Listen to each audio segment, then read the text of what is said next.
आज हमारा टॉपिक है सेकंड क्लासिफिकेशन ऑफ सेल।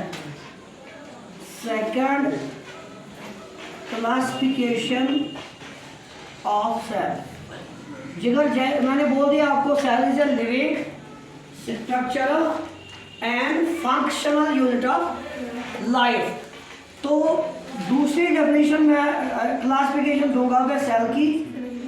तो यहाँ पे बेटा सेल लेंगे हम।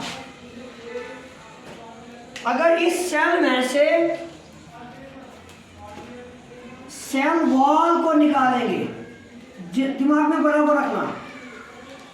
मान लो ये मेरे पास सेल है, इसके कवरिंग है, दो कवर है। अगर ये वाला कवर इसमें निकालेंगे तो सेल वॉल निकाला।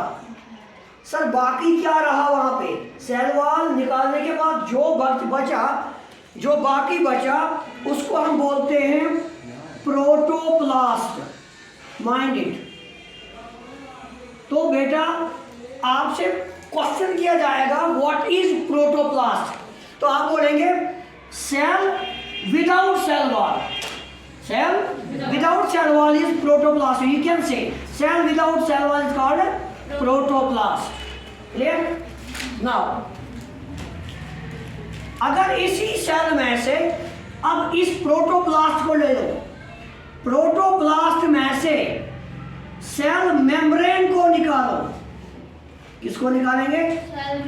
Cell membrane. इसका दूसरा नाम क्या है? Plasma membrane. Very good. इसका दूसरा नाम है प्लाज्मा मेम्ब्रेन। सर अगर हम प्रोटोप्लास्ट में से किसको निकालें?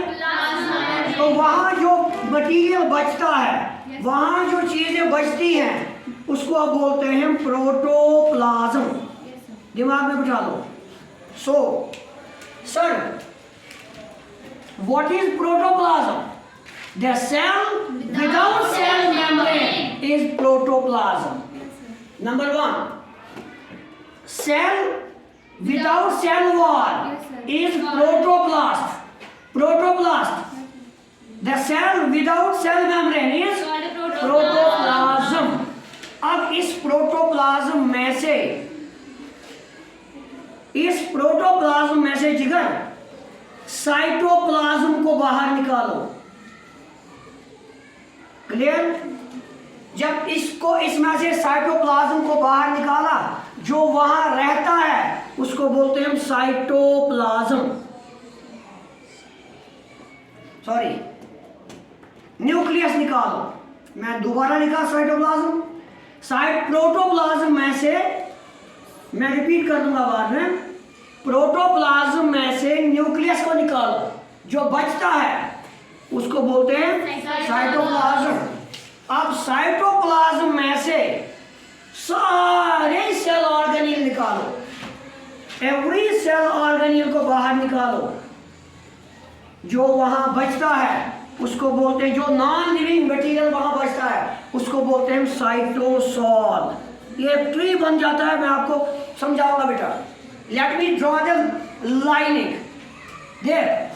अगर बेटा सेल वॉल और प्रोटोप्लास्ट को एक साथ लेंगे तो क्या बनेगा? सेल। क्लियर? अगर मैं रेड से ले लूंगा, अगर सेल मेम्ब्रेन और प्रोटोप्लाज्म को एक साथ लिखूंगा, प्रोटोप्लास्ट। Mind it. अगर न्यूक्लियस और एक साथ लेंगे तो प्रोटोप्लाज्म। अगर साइटोसॉल और सेल ऑर्गेनील को एक साथ लेंगे, साइटोप्लाज्म। क्लियर? तो यहाँ पे क्वेश्चन आएगा नीट में, डिफाइन प्रोटोप्लास्ट। आप बोलेंगे cell without cell wall is what is protoplast? Cell without cell membrane is protoplasm. What is protoplasm? और न्यूक्लियस प्लस साइटोप्लाज्म, ऐसा भी बोल सकते हैं। Nucleus plus cytoplasm is protoplasm. Cell organelle plus is cytoplasm. Again, cell organelle plus is cytoplasm. Nucleus plus is protoplasm. Cell membrane plus protoplasm